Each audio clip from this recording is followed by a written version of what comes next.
This podcast is a member of the Voices of Wrestling Podcasting Network. Visit voicesofwrestling.com to hear the rest of our great podcasts, as well as show reviews, columns, opinions, and updates across the world of wrestling.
Welcome back to Wrestling Omakase. It is episode number 136.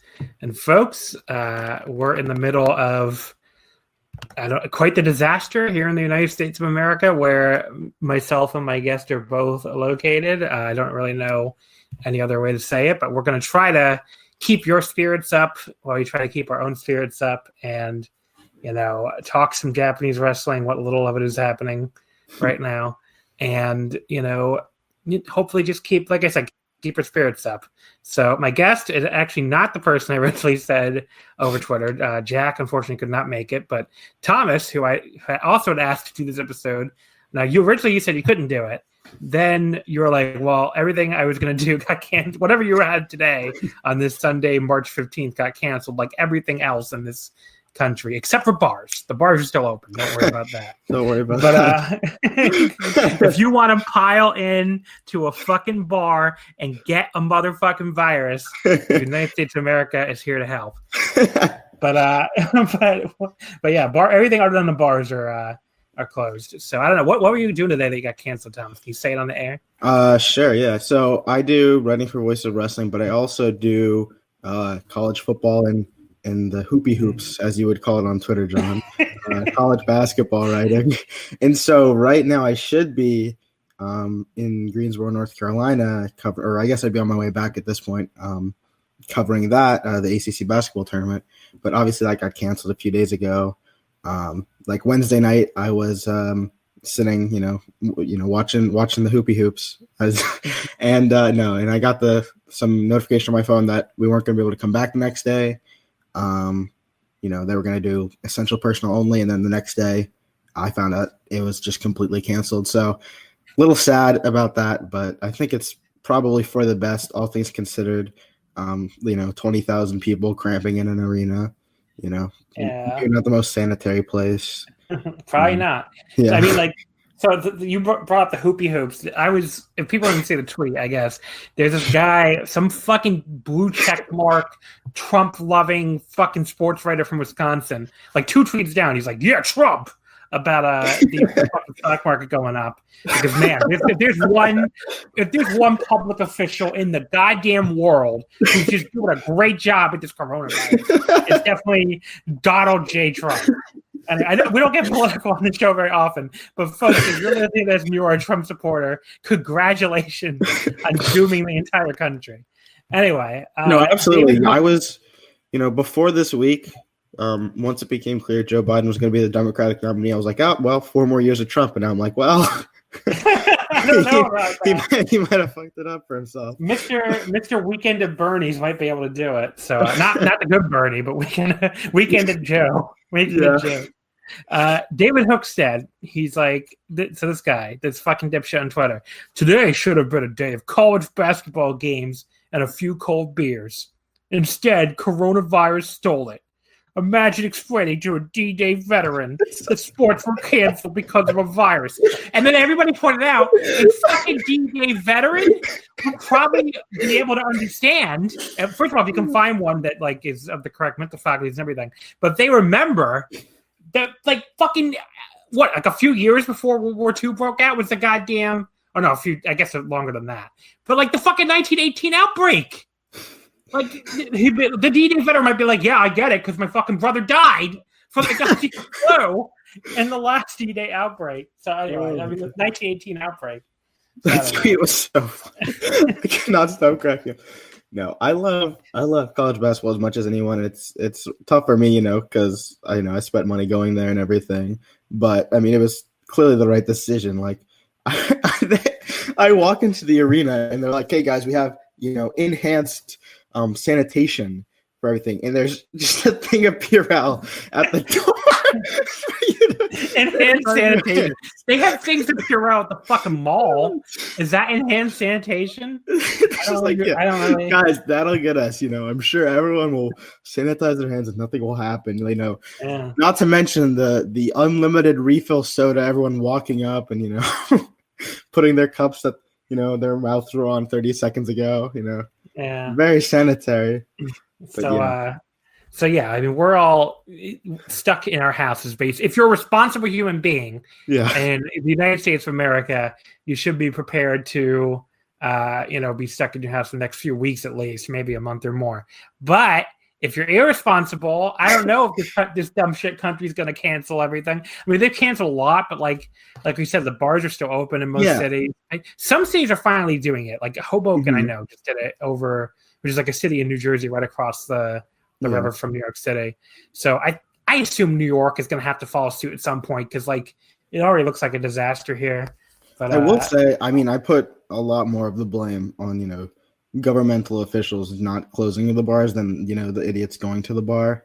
I mean, like that's public safety is blame the government, not the poor single guy. Blame the idiots too, but they're pretty stupid. No, they're incredibly stupid, but still, I mean, don't give people that opportunity, I guess. But yeah, I mean, give them the opportunity to go. You see Big Japan Pro Wrestling. Now the good news is, it's a good transition. Is things in Japan, well, at the same time things in America look really bad, things in Japan look, I wouldn't say great, but they look like they've got it under control. It's hard to tell because if you look at these daily trackers, they're not testing a ton of people like South Korea. They're testing a lot more than we are, by the way, but they've, not like a ton of people per capita, but like their case number is not super high.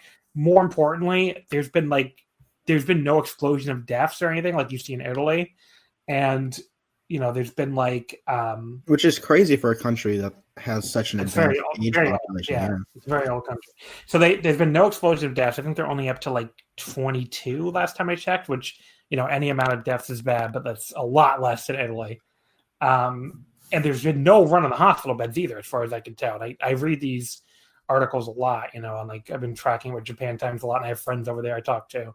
And, it's nothing like Italy. So it sounds like a lot of the promotions are going to try to come back next week. There's a lot of shows that are on the books that they are not canceling yet, and we're getting pretty close. Like the March 20th DDT Korakuen is still scheduled.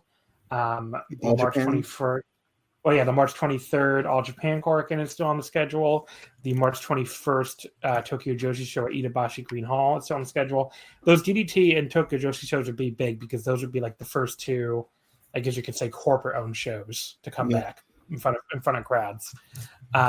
Stardom has a March 24th Korakuen. They haven't said anything yet. And, Kadani had like a kind of cryptic tweet, but like an optimistic tweet where he said like, we've been stealing ourselves at Bushi Road and getting ready for the, getting our defenses ready. And I'd like to start our counterattack soon. So I think they're preparing like they're going to come back. I don't want to promise anything because, we're recording this on Sunday the 15th. I assume most of you will hear it either late Sunday or early Monday or even later on. You could be listening to this and be like, John, they all canceled all that. I'm giving you the information I have right now. If I had to guess, actually, I don't think cancellation is even one of the two most likely outcomes. I think if they can't run these shows in front of fans, they'll just run them empty arena, because that's what Stardom did at Korakuen on March 8th. New Japan turned their Korakuen. I mean, they're all keeping the Korakuen dates, I assume, because you already had to spend the money probably. But New Japan just turned their Korakuen dates into those talk shows, like that Naito and Hiromu talk show and the Tanahashi and Ibushi one. So I assume they're going to keep these dates either way. I think we'll know more when Abe speaks and the government panel speaks again. But right now, I kind of think Japanese wrestling's going to be able to come back, even beyond the pay for promotions we're talking about today that never left us, really. So I'm cautiously optimistic, I should say. And I think, unless things get really bad again in Japan, like, a ton of deaths and like the hospital beds are overrun, I think New Japan will probably be able to do Sakura Genesis on the 31st. I'm sure that's their target. I'm sure they want to do it. So, I guess we'll see. And that I'm sure that they would do that, like just how they did King of Pro Wrestling after. I was getting confused. Was a tsunami or typhoon? It was one of the two. I don't even know the difference. But yeah, it was. Well, one of them involves like a big wave. Yeah, it's like a hurricane. I think it's typhoon. And a wave. Yeah, hurricane is typhoon, I think. Yeah. So I think it was a typhoon. They didn't have the wave, thankfully. But yeah, they like how King of Pro Wrestling after the typhoon was like the big, like, Japan getting together to celebrate moving past it and at least like trying to rebuild. I think they want Sakura Genesis to be the same kind of thing in Sumo Hall. I mean, that's why that Okada Sonata match at King of Pro Wrestling won match of the year. Exactly. Yeah, in Tokyo Sports, because it was like this big moment to Japanese people of like, okay, we're gonna get past this. And I think they would love to come back at Sakura Genesis and do that again. The question is, will they be allowed to? And that is a bigger show than running Korakuen. So if things don't look great in 2 weeks from now, then I'm sure they won't be able to do it. But it's on the books right now, and I'm sure I know for a fact they want to do it. But I guess we'll have to wait and see. John, I heard from a very trustworthy source that it's all going to go away on April 1st because everything's going to get hot. Yeah. We don't. The seasonality of this is an open question, and there are, there definitely are some scientists and doctors that seem more convinced than others that there's going to be a seasonal aspect to it. But what people I don't think understand is that probably means it's going to come back even worse in the winter. So like next, I don't know. It's not really, it's like whichever way this goes. I don't want to sound too. Look, it's no good to panic people either. I've read a ton about this virus. I've read, I've been following a lot of people on Twitter, like doctors and scientists and stuff like that. And some of them, they'll tell you it's not, it's not deadly to most people listening to this, but we all have to do our part together, because there are definitely people out there who it is extremely deadly to, older people and people with, underlying issues with their immune system. And the only way we can stop it from spreading is to work together and, like they say, lower the curve? Flatten the curve. And also, this is a wrestling podcast, but it is true that generally it's mostly dangerous for people with underlying health problems or people that are older, but perfectly healthy people can still be, completely destroyed by it. Yeah, your chances are low, but that doesn't mean it's zero. It doesn't mean it's zero. Yeah. Yeah. Exactly. So I'm doing the work, but my job, which has always been very, very reluctant to have people working from home, especially me and my role. The fact that my job is letting me work from home is just I don't know. That's one of those moments where it's this is incredibly serious, because otherwise, my job would not be having me work from home. They do not enjoy that. So, but yeah, I'm bunkered down here. I'm assuming I'm going to be here for a while. Cancel plans to go to karaoke next week. We all got to do our part. John, I heard you got a free room and AC. You gonna take him up on that offer? No.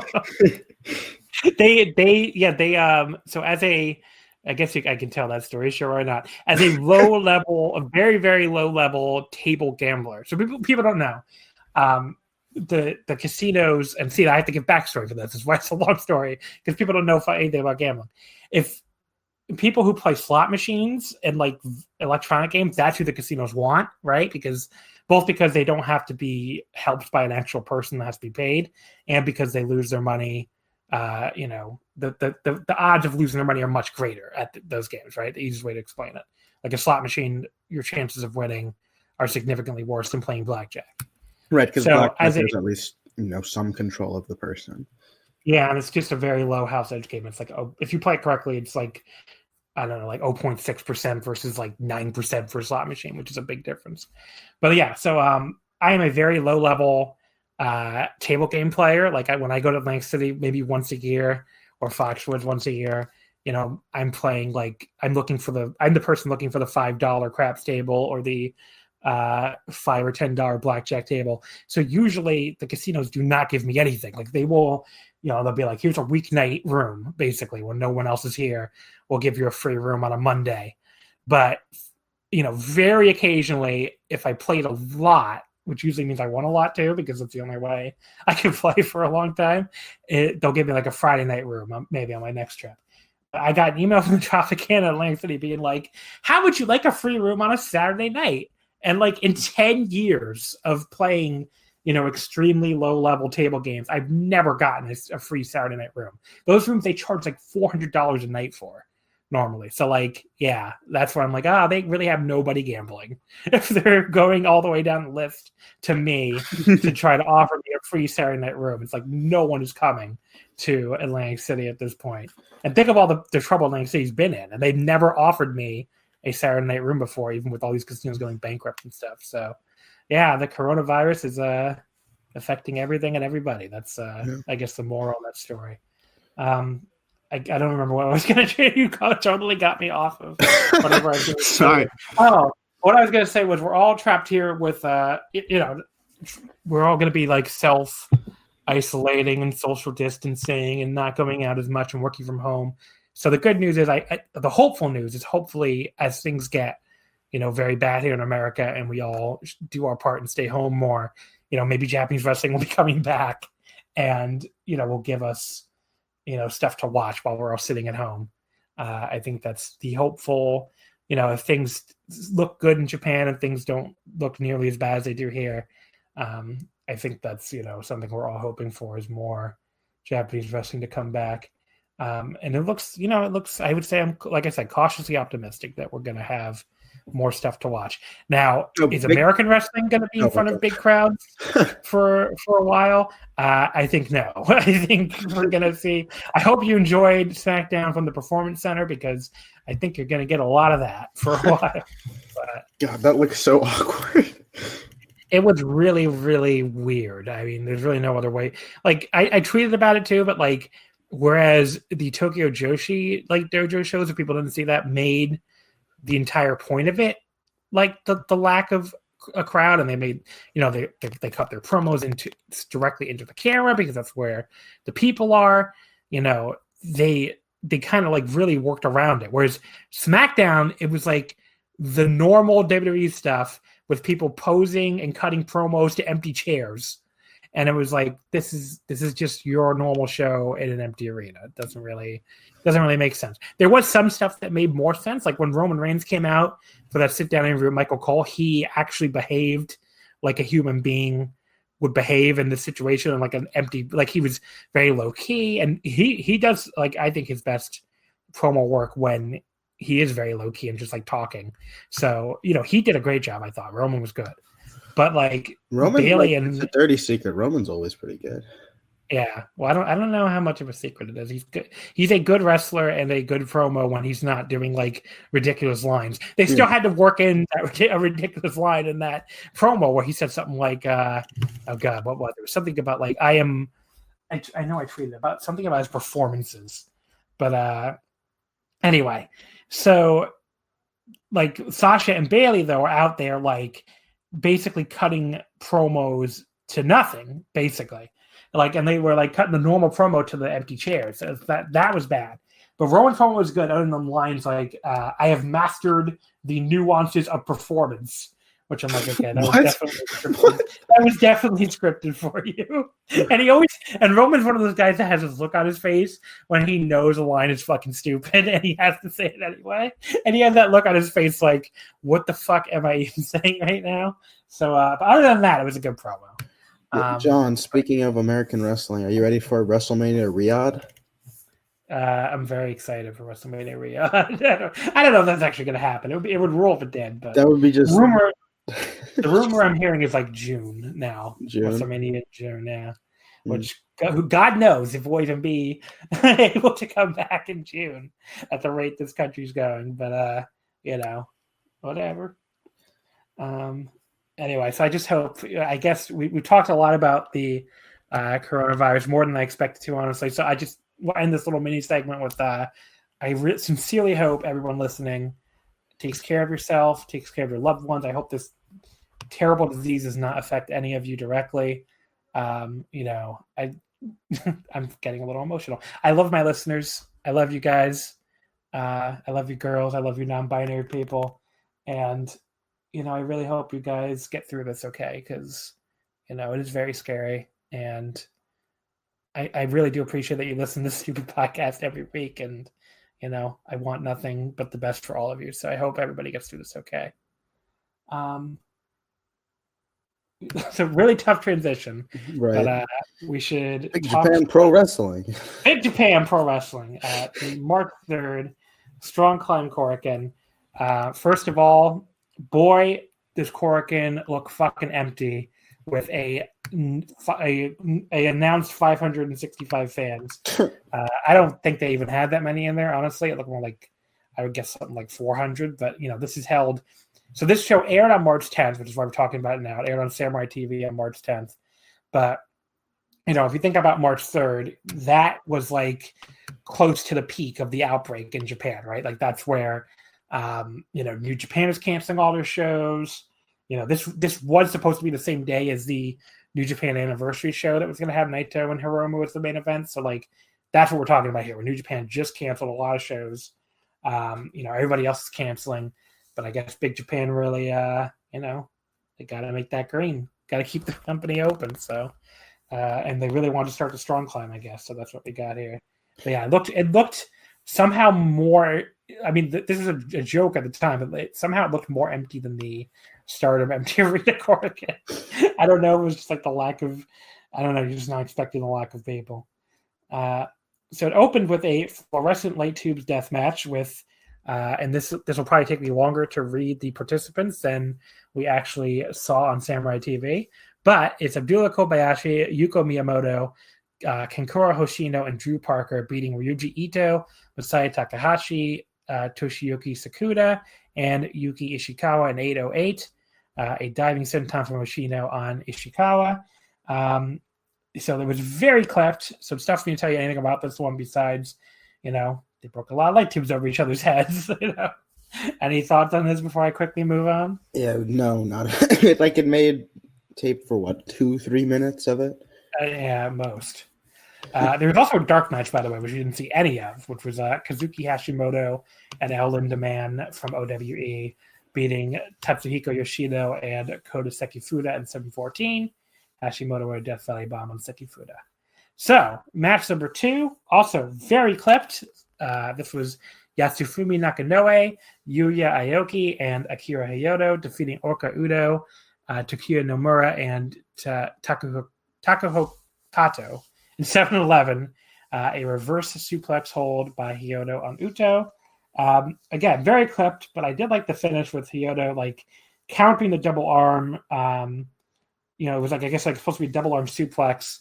Oh, I see. Reverse. That's what I mean by reverse suplex hold. He basically countered the double arm suplex into like this like sit down cradle, which I love those kind of finishes where it's like just a counter straight into a cradle and you get the pin. That looks awesome, and I wish we had more finishes like that in modern wrestling, honestly. So I wanted to give a shout out to the finish here. Yeah, I really like Kato. He had a good match. There was a Shinkiba show from Big Japan on February 27th that made tape. With him against Yuji Okabayashi, and that was a really good showcase for him, so I wanted to shout that out here as well. Yeah. Match number 3, we got our first Strong Climb match of the night in the C block and by the way, this was the opening night of the I almost said the opening night of the Quiet Storm. The opening night of the Strong Climb. So everybody winning here gets their first 2 points. Quiet Storm defeating Hideyoshi Kamitani in 9:07 with the 50-centimeter arm lariat. This was, a fun little power battle. So I will just say before we get into match by match, I was not quite as high on this show as I think some people were. I didn't think it was I saw some takes when I watched the show. I'm like, oh, it was pretty decent. Nothing really that great, just kind of a show. And then I saw some people saying the show was great. So clearly a lot of people liked the show a lot more than I did. I don't know if you're one of them, actually. I guess I'm going to find out as we go here. But it was a lot of very standard matches to me. And this was, a good little power battle that I enjoyed while it lasted, but I don't know if I'll ever think about it again. I went 3 stars on it. What'd you think of this one? So I'm a little bit higher on it than you. I actually really enjoyed this. I almost skipped it, at first, and I went back to see it. Quiet Storm, modern Quiet Storm doesn't really do it for me at this point, but he proved me wrong here, actually. So really good match for me. I went 3.5. It was, a big hossy battle with, shoulder tackles, the guys just wearing each other out. And it was good. And Quiet Storm, kicks off his freelance career with what I thought was a really good match. Match number 4 was Strong Climb Block A, Ryuichi Kawakami defeating T-Hawk from the Strong Hard /OWE in 12:54 with a Hurricane Driver. First of all, a big part of podcasting is taking detailed and important notes while you watch. And an important note I took here was that Kawakami is a big mood with his red jacket and a attire and shades. I don't know what that really stuck out to me while I was watching. Really, he looked so fucking cool, but also like a complete fucking dork at the same time. So I can relate. Match was, I don't know. This did not grab me. And I heard some rave reviews for this one, but I just thought it was kind of slow and dull. It picked up finally around the 10-minute mark with a superplex off the top by T-Hawk and then a really hard-hitting exchange. So that was good. And I basically just say a match that was mostly dull, but did get interject towards the end. There's nothing really wrong with it, so I could go slightly above average, but it's a 2 3/4 star match to me. Yeah, this was a match I felt like I should have liked more because I really like both guys. I know. I usually love Kawakami. They didn't feel like they were into it. So yeah, exactly. It felt very paint by numbers, like they were just going through the motions of a good match rather than actually having one. Back and forth. I enjoyed it. At the end of the day, like you said, it never really grabbed me. I went about 3 1/4, so a little bit higher than you. Match number 5, Block C, Yuji Hino defeating Ryota Hama in 7:06 with an avalanche-style powerbomb. This was good shit. This was the first match of the night where I was like, woo, I'm really into it. Only 7 minutes long, but it was Hino just struggling against the sheer girth of Hama. I mean, if you've seen a Hama match, you'll know what to expect. But by the time he finally hit the turnbuckle powerbomb for the win, it really just feels like he really overcame something here. He was coming off, I guess, on a spoiler for another show we're going to be talking about. He was just coming off losing the ZERO1 World Heavyweight title a couple days earlier, so he bounced back here with a big win in the Strong Climb. But yeah, I went 3.5 stars. I really enjoyed this match. I also went 3.5. A very fun power battle between these two. It's crazy how big Hama is that he makes Yuji Hino look small. But Hino's on kind of a tear right now. I thought he had, a really excellent start to the year with this match, the Okabayashi match, the Sato match that we'll talk about. There was a good tag in ZERO1 that was getting some hype. So, yeah, like you said, this was really fun. Hino powering up Hama to try and, do all his moves on him was a lot of fun. And I went 3.5, same as you. The next match, so this one I will like totally understand if I underrated it. So for context here, I watched this show. Oh God, what night did the NBA cancel their season? Wednesday night, right? Was it Wednesday night? Yeah, that was Wednesday night. Yeah, so I watched the show on Wednesday night, and like this match specifically, I watched like as the NBA canceled their season, and Trump gave his completely insane speech that tanked the markets and all that stuff. So like, I had a hard time focusing on this match, to be honest, because like, the world was burning at the time. But, I still went 3 stars on it. I still had a baseline level of liking it, especially like Jake playing the outsider heel. But, at one point he did this wacky little pose and went, huh! But then immediately got drop kicked in the face. That was funny. But yeah, I saw a lot of people higher on this than me, and it may just been that this match. I made sure I put a little note down that I was very distracted during this match, and this was like I had to keep pausing because like, what the fuck is going on? So there you go. I should have gone back and watched it again, but I didn't. So yeah, I'm a little higher than you. I went 3.5 stars. Jake Lee is someone that I'm very high on. I used to be. I think I came on this show last year around this time, and I was like, yeah. I'm going back and forth on Jake Lee. I feel like I change my opinion of him every day. I'm never going to give up on Jake Lee. Yeah, you can come at me all you want. I'm sticking with Jake. Yeah, I mean, I'm completely on the train now, which I think might be controversial. I think a lot of people see him as dead now, and this is like right when I'm getting on the train. But I was in Japan for his Triple Crown match against Kento, and I saw. Whoa! We don't do that on this show. We don't go around saying, wow, we know what we're talking about just because we were in Japan. Okay, buddy? Okay. That's not the Omakase. That's not the Omakase. That's not the Omakase way. Well, what I'm saying is, I went and seeing him live, I think he gets a lot less credit than he deserves for his, presence, his facial expressions, the way he plays with the crowd. Just that's what sold me on him, was seeing him in person. And also I think he's kind of been on a tear lately. I loved the Kento match. He's had quite a few tags on All Japan house shows that were really great. He had the All Asia tag against Black Ray and Omori a few weeks back, which was really good. And I'm really enjoying him right now. And this was another, this wasn't great. I mean, it's Kazumi Kikuta, but I went 3.5. A baseline, very good match. Something that I would say is worth watching. So yeah, Jake Lee gets the stamp of approval from me, and all you haters can come at me because he's great. Speaking of a man who has a lot of haters, the semifinal, the Strong Climb Block A, Daichi Hashimoto defeating Yoshiki Inamura from Pro Wrestling Noah in 1451 with a reverse STF. It's too bad Jack isn't on the show this week because, he's like the last Daichi defender alive, and he would have been able to take a victory lap here because Daichi, this match is great. This was a really good match. And, look, granted, Inamura is I think one of the best young wrestlers in all of wrestling today. So, I'm sure that had a lot to do with it, but I don't know. Daichi was good here. The match is actually good. There was still too much Daichi screaming. The way he screamed in rage and fury as Inamura tried to break his headlock was really funny and not exactly, I'm sure, what he was going for. And the match was dull for a while, but for a little while, but it really picked up again when Daichi started kicking him down. And at one point Inamura gives him a pounce into the corner that looked like it fucking killed him, and then a shoulder tackle off the top. So that was getting another highlight of the match for me. And then Daichi comes back with this giant German suplex. So at this point I'm really not quite standing and pacing, but definitely really into it. This was, quote, like I said, actually good.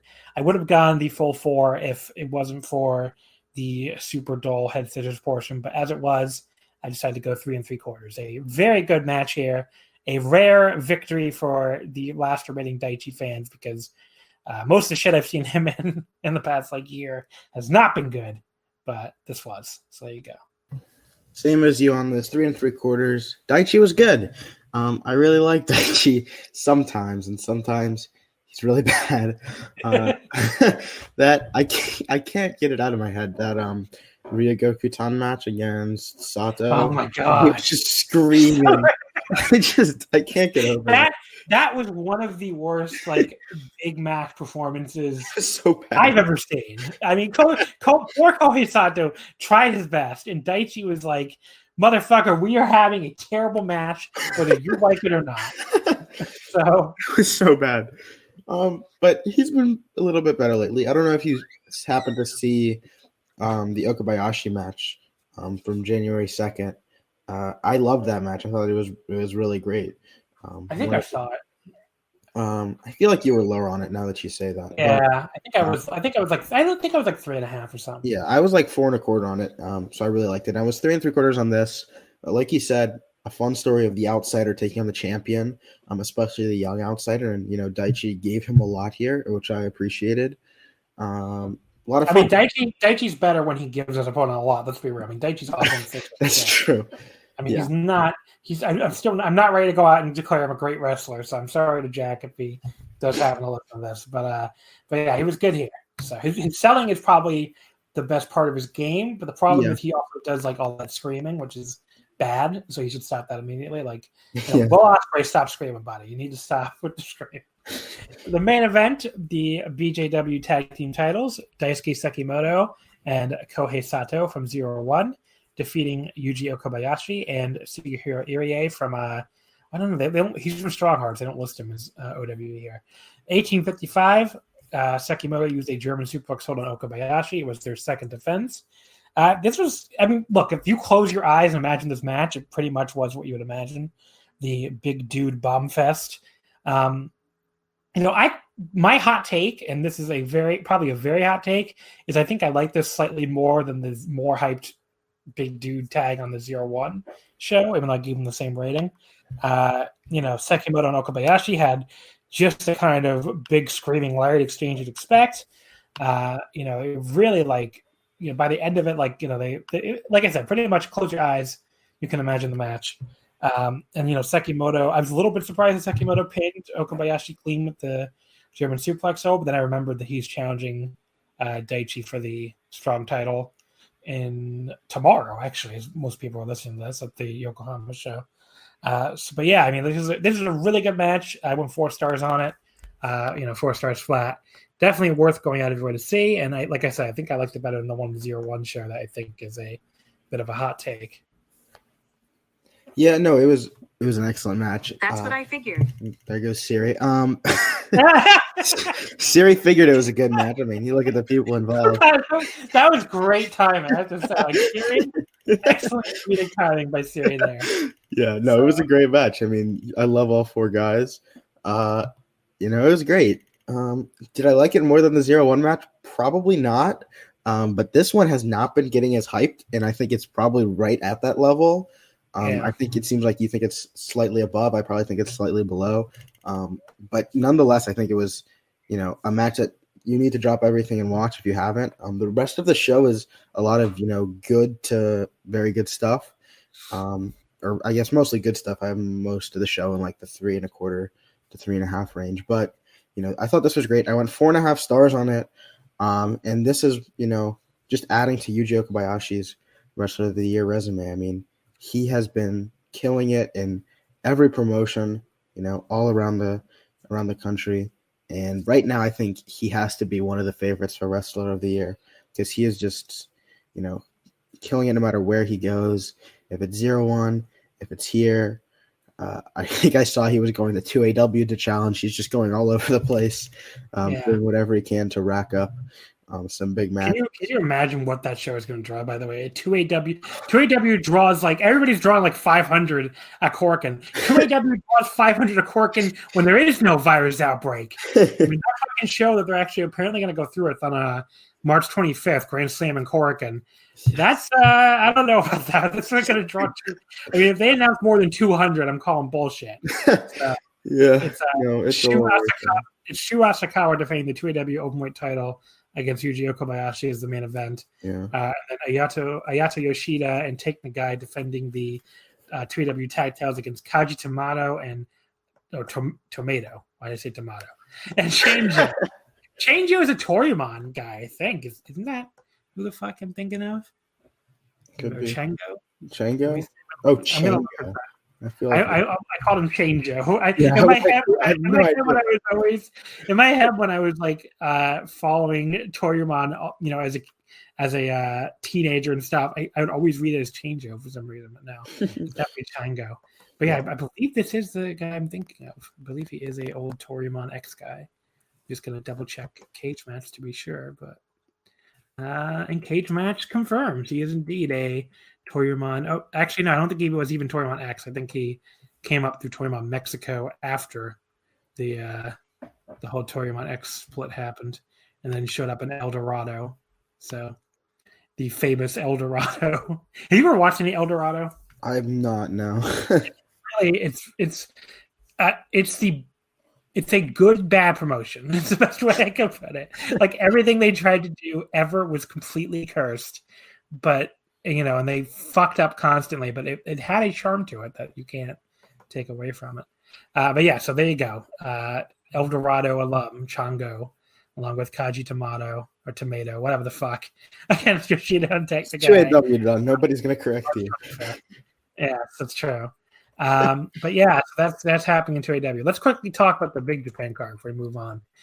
So that's tomorrow, the Big Japan 25th anniversary Stardust Superstars in Yokohama Bunker Gym. Show is on. They've confirmed. They said they're running the show. So they're defying Abe and his 10 more days or whatever. But yeah, I don't know what they're going to draw in the middle of this. They're going to claim they drew 1,200, but they'll actually draw 700. That's my prediction. So this is a very deathmatch heavy show. It's weird that in the middle of the strong climb, there's no strong climb matches on this show. But there's a strong title match. There's a strong title match with no strong climb. Yeah. So it's the main event is the deathmatch heavyweight title, 316 fluorescent light tubes deathmatch. Abdullah Kobayashi defending against Ryuji Ito, which honestly, if you're going to do a 25th anniversary main event, that makes a lot of sense for those two guys to be there. Yeah. So I have no idea who walks away with that. Maybe I think you put it on Ito. Yeah, I agree. I mean, I like Abdullah, but he's been champion for a little while now. Yeah. The semi-main is the Big Japan World Strong Title, Daichi Hashimoto versus Daisuke Sekimoto. You'd have to think Sekimoto is going to end the fucking Daichi thing here because, it's kind of been a disaster for their drawing and everything. Absolutely not. No, Sekimoto putting over the young, valiant champion on his way out to WWE. Okay. You think so? I think that's more likely than people give it credit for. I feel like everyone's assuming Sekimoto finally ends the Daichi reign, but I don't know. The show airs live on Samurai, by the way, tomorrow. So yeah, okay. It will already have made tape probably by the time a lot of you listen to this. We have a bunch more death matches, a bunch of 6-man tags. Really not a ton on this show, but because there's nothing going on in Japanese wrestling, that for sure, at least by the time of next week's show, we're still probably going to talk about it. So, and also, I don't know if you have this pulled up, but on the March 21st Strong Climb seems to be the only one that's confirmed to make tape right now. I'm sure some others will. March 20th, I know they were going to run a different show, and they, and I think in Sendai, and they moved it to Shinkiba, I assume because the Sendai government did not want them running a show in the middle of this outbreak. Yeah. This is Korakuen, yeah. So we'll see what happens. Oh, sorry. Go ahead. Yeah. So this is the show looks good. It's their Korakuen main evented by Daichi against T-Hawk. You also have Okabayashi against Hama, Yuya Aoki against Yasuhime Nakanue, Taishi Takezawa against Asami Kodaka, and Akira Hyoto against Ryuichi Kawakami. Yeah, that does sound pretty good. So I had it down to talk about. So let me see when it airs. I think it airs only a few days later. 28th is when it airs. Oh, so a week later. So like a week later, yeah. So we'll definitely talk about that one. I'm sure we'll get to it. One of the shows we were going to talk about in 2 weeks that took place today was the March 15th Wrestle One show at what the hell is it called? Happened with that? Award Gym. Yeah. But so basically, Gaora decided, because Wrestle One is running these shows, and this might happen for the All Japan Korakuen on the 23rd too. Wrestle One is running these shows while there's not supposed to be shows in front of crowds. We're not taping that airing on our network. So I think it was just a case where they don't want to be seen defying the Japanese government. Basically, it's one thing for Big Japan Pro Wrestling or for Wrestle One, a company that's going out of business anyway, to defy the Japanese government, but it's another thing for a major television network. I mean, maybe a Samurai TV's been taping and airing stuff, but I don't think people realize that Samurai TV is Gaora is a general sports network. Yeah. I mean, they air a lot of stuff other than wrestling, whereas Samurai is just wrestling. So I don't think Gaora wanted to, I think Gaora just viewed it as like thumb of the nose of the government, So I think that's kind of what I think they didn't want to be seen doing that. Also, you see they claim 1,200 fans or 1,400 fans or something like that. Look at there are like 10 people there. Yeah, exactly. It looked really bad. Yeah. But yeah, we were going to talk about that when it was supposed to air on the 23rd with TJ in a couple of weeks, but that doesn't look like that's going to happen. Maybe it'll air somewhere, Nico or YouTube or something. But I did see a cameraman in some of the pictures, so we'll see. But yeah, I mean Gaora is supposed to be taping and airing All Japan March 23rd Korakuen.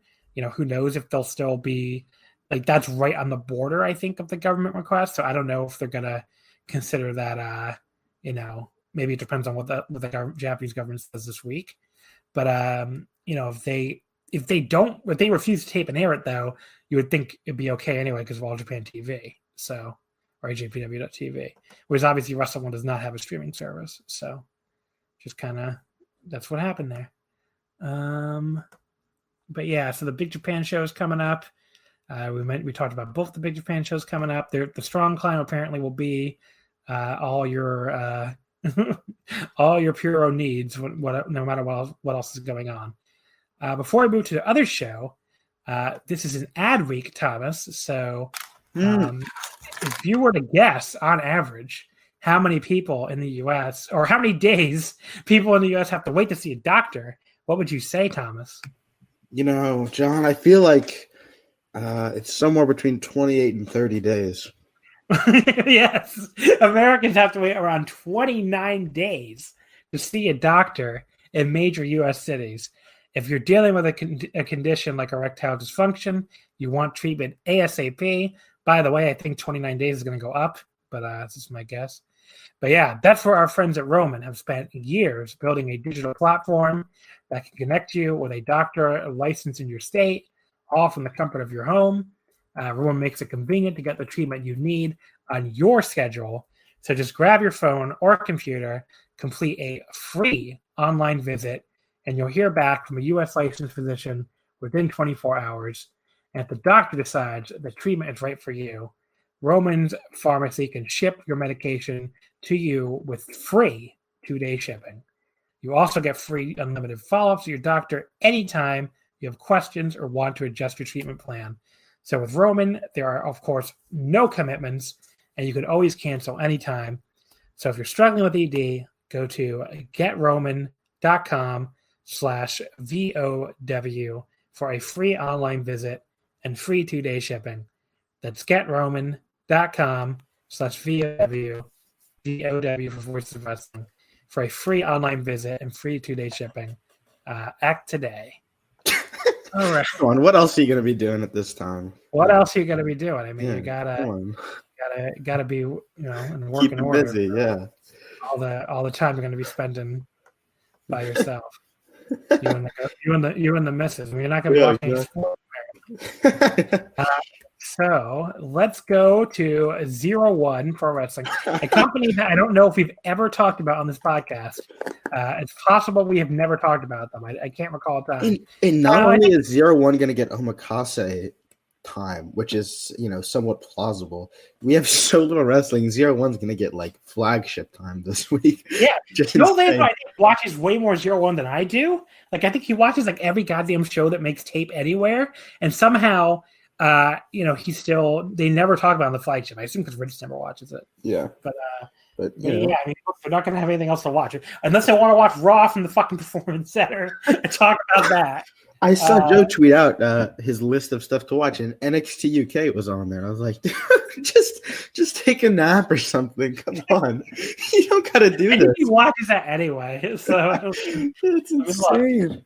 They got to shut that down too. I mean, look, the Europeans, they're going through enough. They don't need NXT UK as a fucking, kick in the dick when they're down. But anyway, so ZERO1, their 19th anniversary show. You know what? I'm realizing I'm a liar anyway. I think we talked about the January 1st show, not this year, but the previous year, I think. But previous year, we definitely have talked about it. Don't remember Yeah, what that match was. Oh, that was Sato and Sakamoto. That was really good. Wasn't that the year that Iwasaki won the title? I think 2019. The what? What did you say? Wasn't that the year that Iwasaki won the 0-1 title? The January. Iwasaki, maybe. Yeah. But I remember the main event at least was Sato and Sakamoto. Oh, maybe you're right. Very good. Yeah. I'm gonna look this up now because I'm curious. I remember he won. Oh no, he didn't win the title. That wouldn't have been the main event, anyways. Yeah. Yeah. Anyway, isn't there some young 0-1 wrestler who won the damn title? That guy who got injured. Oh yeah, I know who you're talking about. That was, I think, the year before. What's his name? It starts with a Y. That's gonna bother me now. Happy New Year, 2018. You're gonna hear lots of typing on both. So much typing. What's his name? Yasuka Obata. Yeah, he's been injured, right?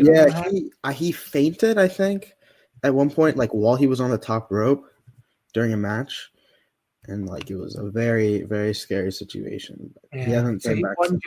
So he won the title January 1st, 2018. You're right. Yep. So that might have been the last time we talked about it. But yeah, it looks like he left the company on March 3rd, 2019. Yeah, he hasn't wrestled since that match where he collapsed, I guess. That's too bad. I liked him. No, he was good. He was good. Yeah.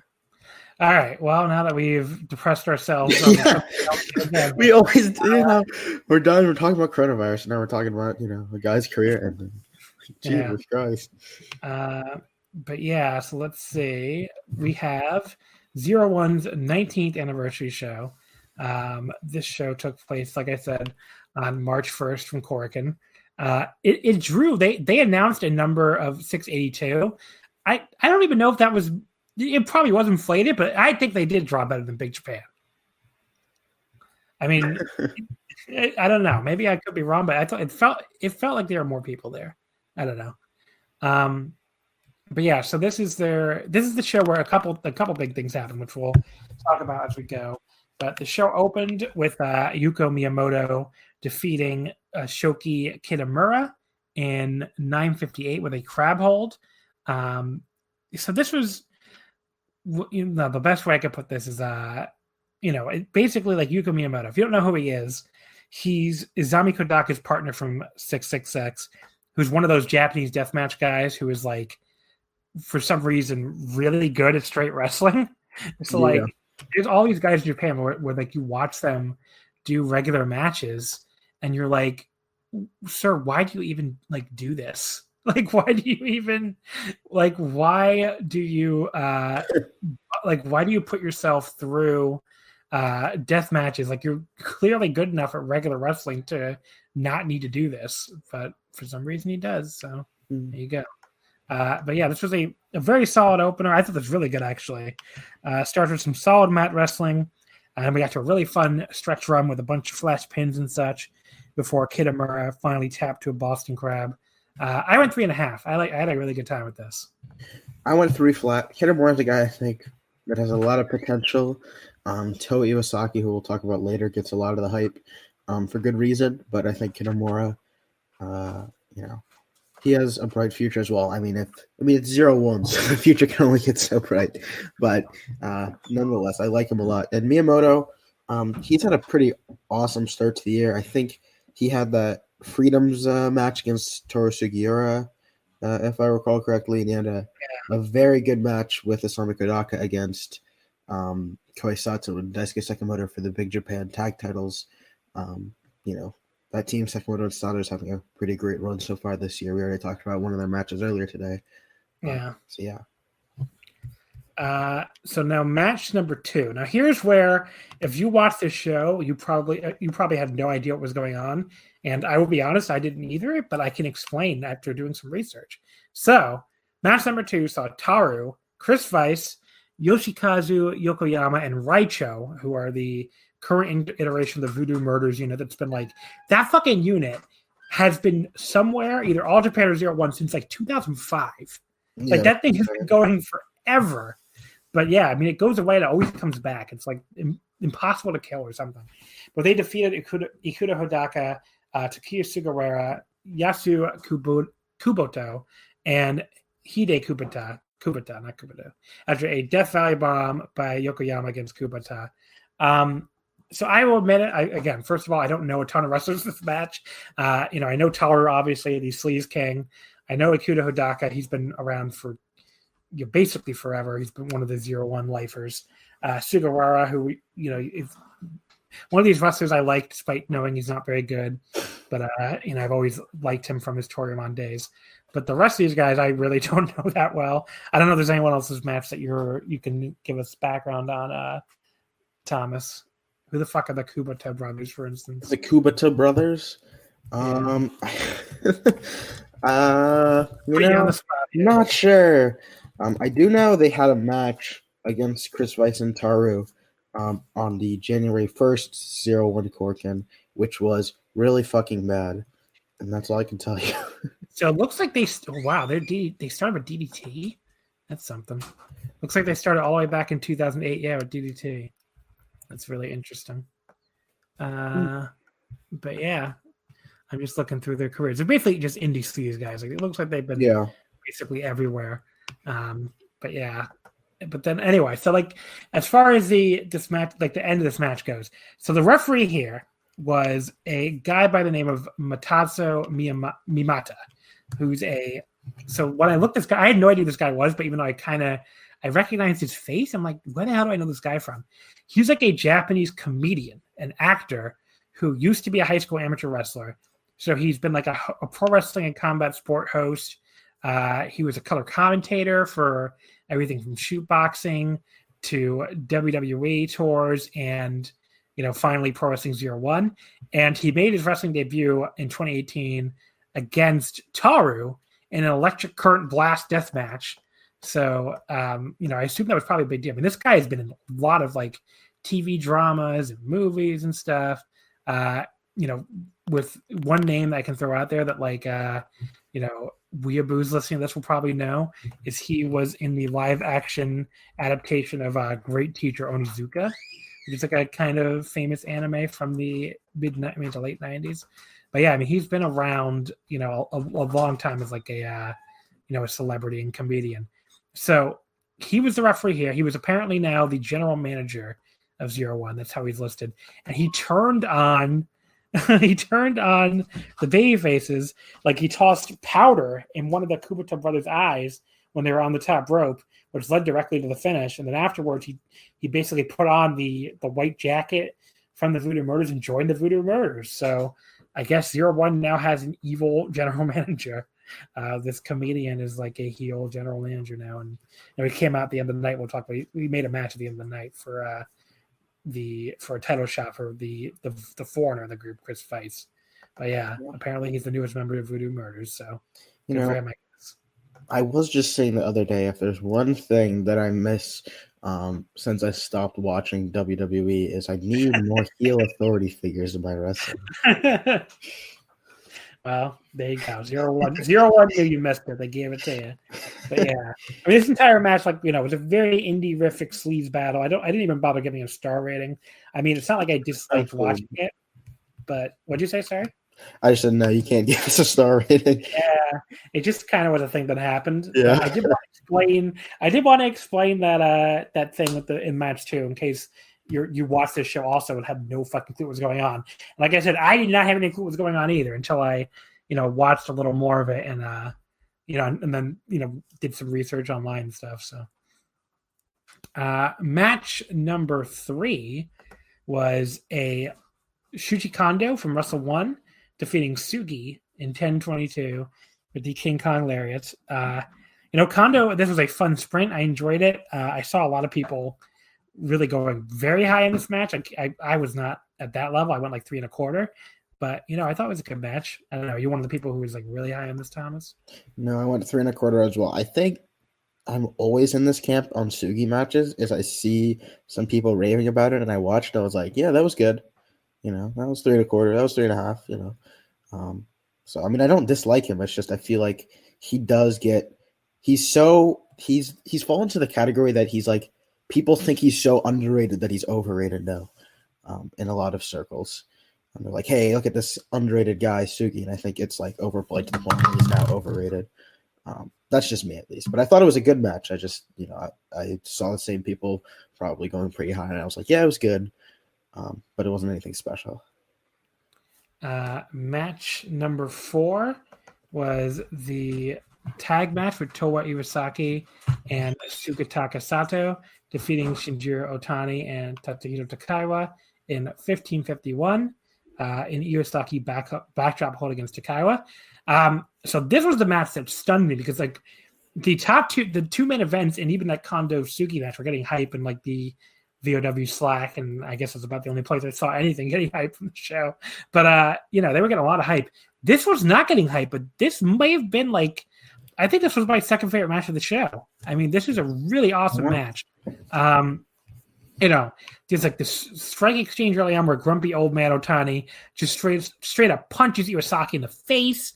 That was awesome. Takaiwa then doesn't go any easier on him either. He got the forearms and the short arm lariats going. They're just beating the shit out of these two. Then like at one point Otani, starts doing the boot scrape. And if you judge it based on the crowd reaction to this fucking boot scrape compared to anything else in the show, apparently every single person in attendance risked getting an infectious disease just to see Shinjiro Otani do this boot scrape. I mean, did you hear the crowd when he was doing that? It was just incredible. So, they love them some boot scraping when Otani was doing that. The entire match was just basically like two old men going on a mission of ass beating. Takaiwa at one point did like this ridiculous sit-out Michinoku driver that looks like it could have broken Iwasaki's neck. And he did like a short arm lariat, only got 2. Otani followed up with like a missile dropkick off the top, the famous Otani missile dropkick. And then we got the Death Valley driver from Takaiwa, but Iwasaki kicked out again. And then Iwasaki and Sato finally got somewhere by double teaming Takaiwa, and they did a really quick double teaming of lariats and a backdrop hold, and that was the pin. I mean, it almost felt like a fluke win for the younger guys. Like they got almost squashed for most of this match, but I think it kind of worked for like what they were trying to tell here. Where like the younger guys, they survived more than anything. Like these two old men were just almost on another level, but they just happened. They kicked out everything, and then they caught Takaiwa. When they had a chance to double team him, and they just put him away as quickly as they could, and they were trying to like storms the ring and looks all angry. So I thought the finish was really cool for what they were going for, and it's not the kind of thing you see often where like two guys are just getting killed, and then out of nowhere they just they happen to get the exact right moment to double teaming and everything. So yeah, I like this match a lot. I went 4 stars flat on it. I thought it was really great. Yeah, I mean, I'm happy that you liked it so much because I also loved it. I went 4 stars as well. I was talking to Robin Reed in our Slack, who was asking, what was to watch from the show. And I was like, yeah, I mean, the top 2 matches were both very good. And I also really enjoyed the tag third from the top. But, who's to say I'm always pretty high on Toa Iwasaki matches. He's kind of my guy right now. So I'm glad to hear that, you really enjoyed it as well. Because, I loved this. It was great. I mean, Iwasaki is someone that I've had my eyes on for a while now as a really underrated guy on the pure scene. And he's just, match after match, I think he never fails to put in a really great performance, and this was no exception. He was out doing his Kazuchika Okada cosplay here with his shorts. It was just really good. Like you said, good comeback from, just being drubbed the entire match. And I loved it. I mean, but it was they were drubbed in an entertaining way. I want to make that right, clear. Exactly. It wasn't like really fun. Yeah, like they were showing fire the whole time. It wasn't like a squash. I mean, but yeah. And after the match, I think we're gonna get a group of the 3 young guys between Iwasaki, Sato, and Kitamura, and they're going to be called New Spirits. Sugitaka Sato, not Kohei Sato, we should say. Oh, yeah. Right. The guy in this match. The guy in the match, yeah. Iwasaki and Sugitaka Sato, plus the guy from the opener, Shoki Kitamura, they're going to be called New Spirits, which is, cool. I think all 3 of them are pretty good. I hadn't seen Sato too much. I think he was the guy that left Wrestle 1 to try and get a spot in WWE last year, if you remember that story. And everyone was like, hey, buddy, I don't know if that's going to work out for you. But also, I mean, you're in ZERO1. I mean, Wrestle 1, I mean. You got out of Wrestle 1 at least, yeah. What do you have to lose?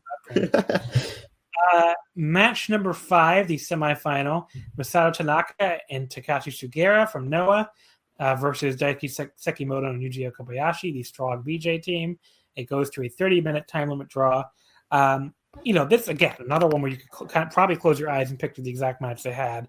There was a lot of testing of strength early on, which I'm sure doesn't surprise anybody. A note, I definitely want to make a note of Kobayashi doing an avalanche-style power slam on Sugiura, which is not a move you see very often, I feel like. It just looked very cool.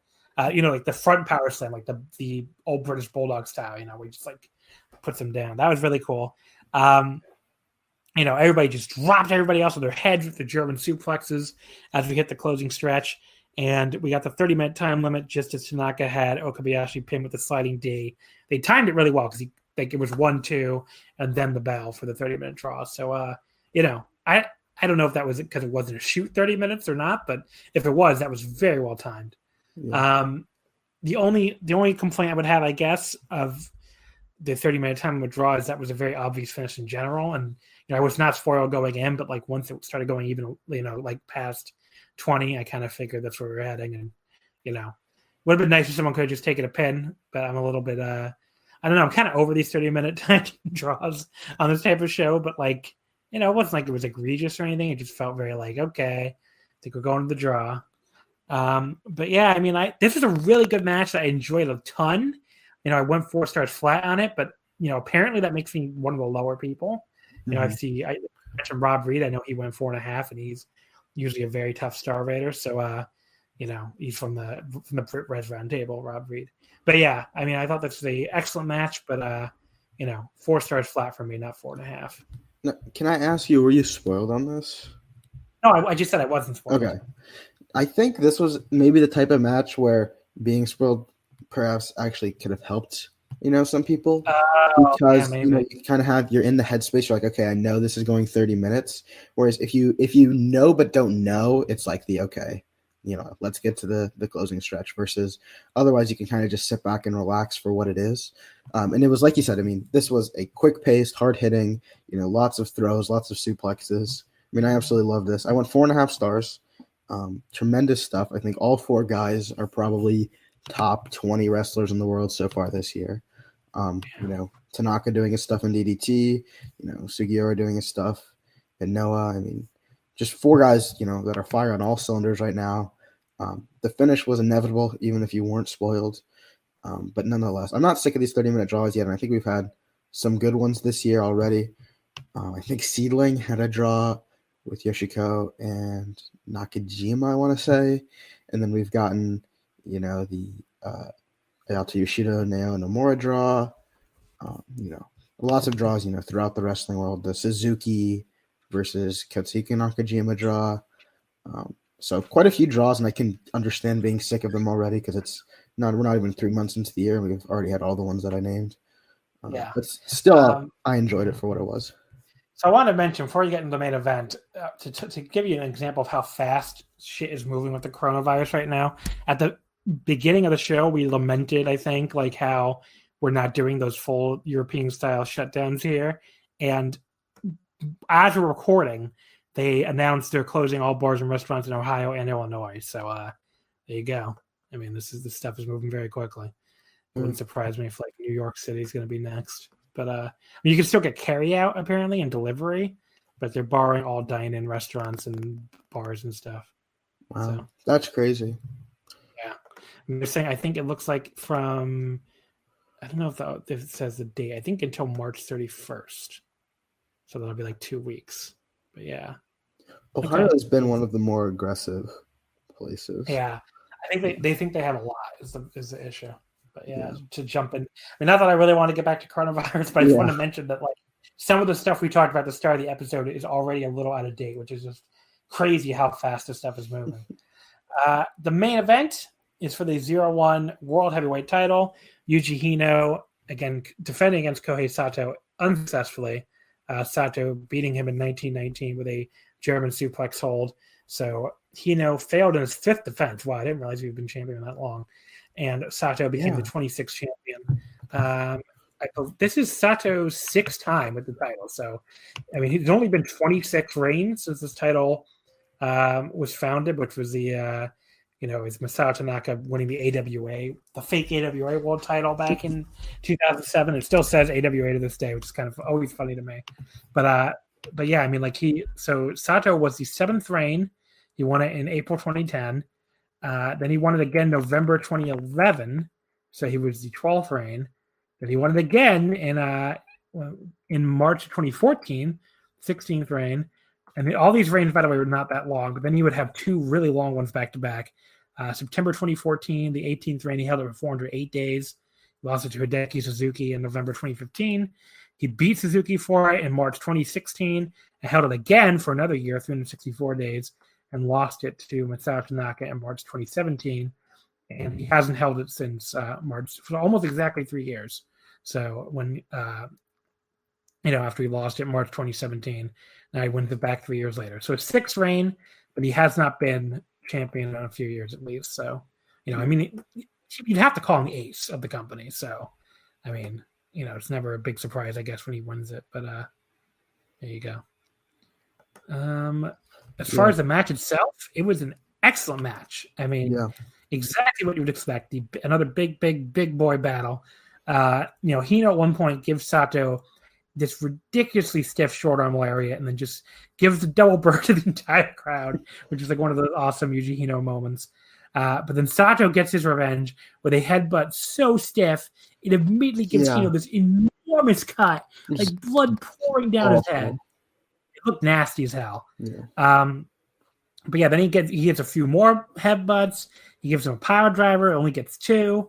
And then the finish of this, I thought fucking ruled, where Hino gets up, he puts his arm behind his back and just tries to do the big puro tough guy thing. Yeah. Where he staggers over, but he's so out of it, he can't even really do it correctly. So he groggily staggers over, keeps asking more headbutts, but instead, after I think Sato gives 1 or 2 more, but then he just goes behind him, grabs him the German, and just kills him for the pin. So I went 4 1/4 on this. I thought this was awesome. The best match in either show. Just super, super stiff as you'd expect for these two. And just a very nasty match, and with a finish that was one of my favorite of the entire year. So, yeah, I went 4 1/4 as well. The finish was just awesome, and the blood dripping down Hino's face as he did that too was just such a cool visual. I mean, Hino's reign. How long did you say he held it for? I mean, a while, 6 months, I think. Let me see, actually.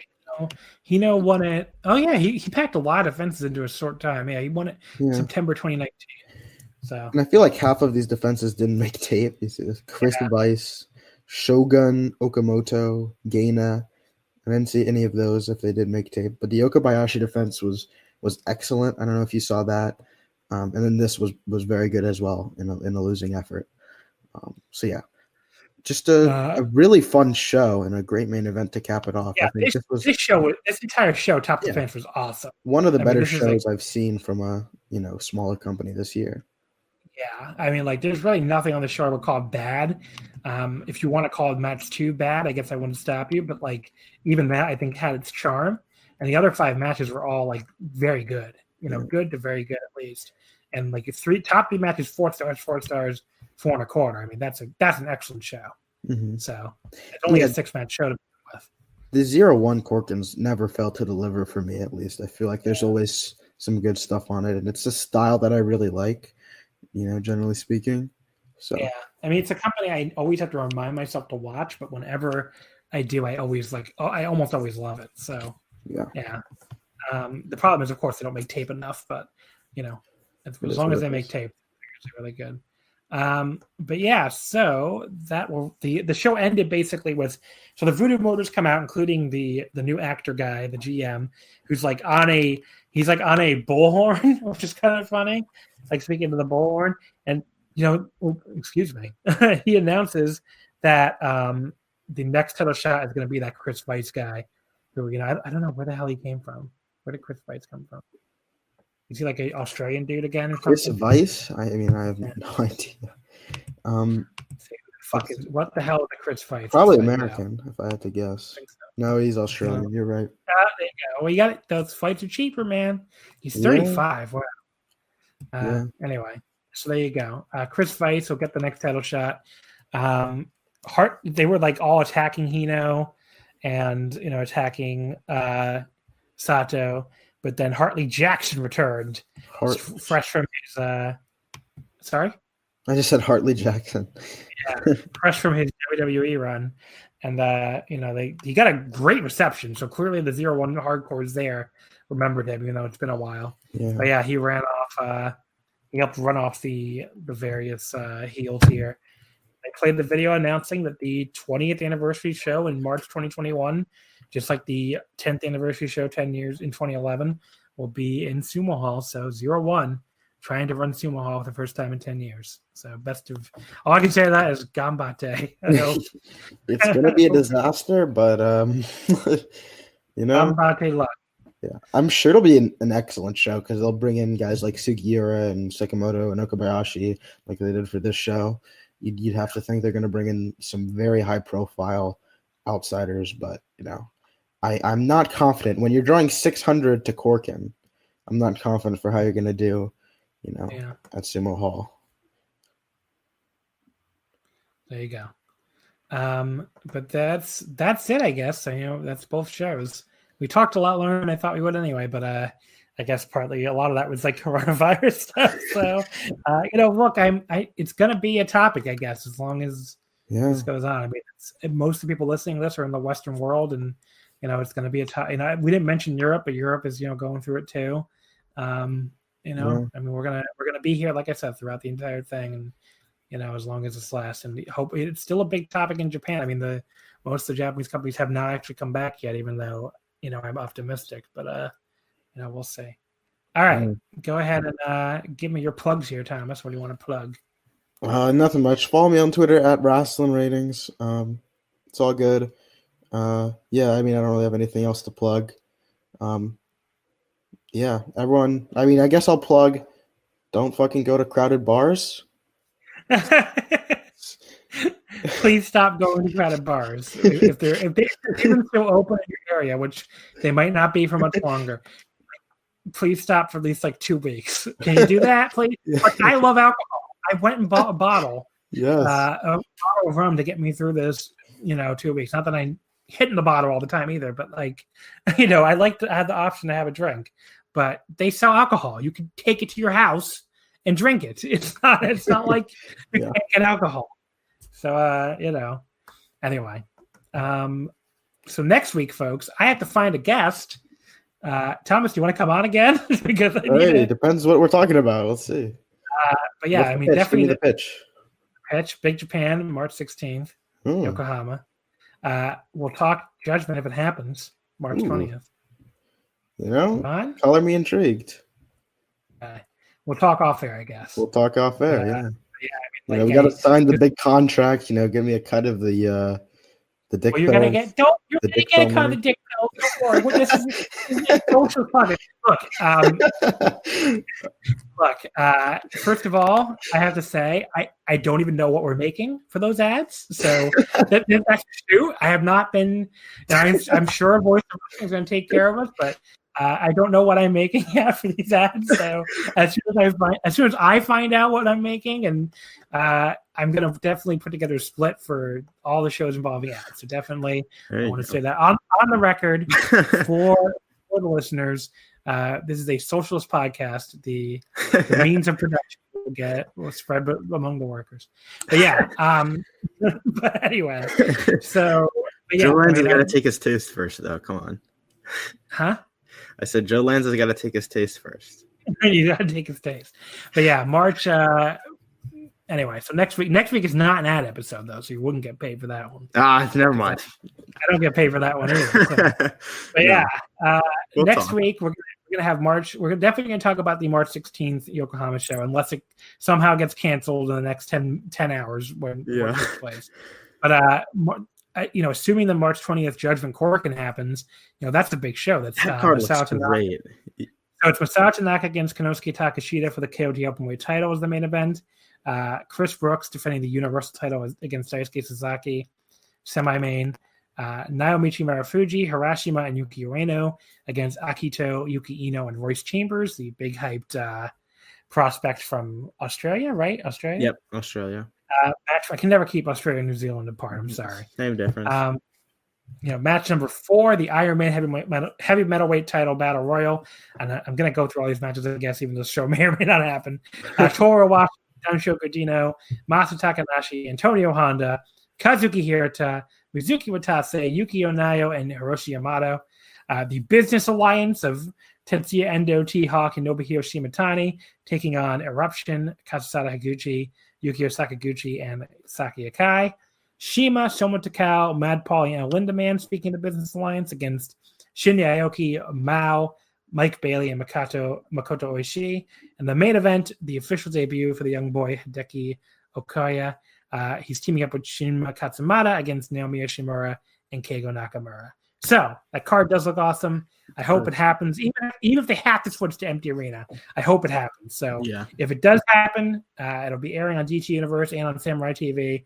And we will definitely talk about it next week on Omakase. And I will definitely be happy to talk about some BDT for the first time. Well, no, we talked about it last week. What the fuck am I talking about? Anyway, we talked about that JoJo show. But yeah, I hope that card happens in some form. We'll talk. Maybe Thomas will be back. Maybe not. We'll find out. Somebody will be out. I'm flying by the seat of my pants here. But I can't really plan long term. Don't even know what shows you're going to talk about week to week. But there you go. Thank you as always for listening, folks. You can follow us on Twitter at WrestleOmakase. Wrestling would not fit. Like I said, we are going to be here each and every week, as far as I can tell. I ain't going nowhere, so I will barely be leaving my house for the next few weeks. So you don't got to worry about the show going anywhere. This would be a perfect time to for Japanese wrestling to pick up. Yeah, so I hope it does. Yeah, we talked about it at the start. There you go. All right, folks. Like I said, thank you as always for listening, and we will see you next time.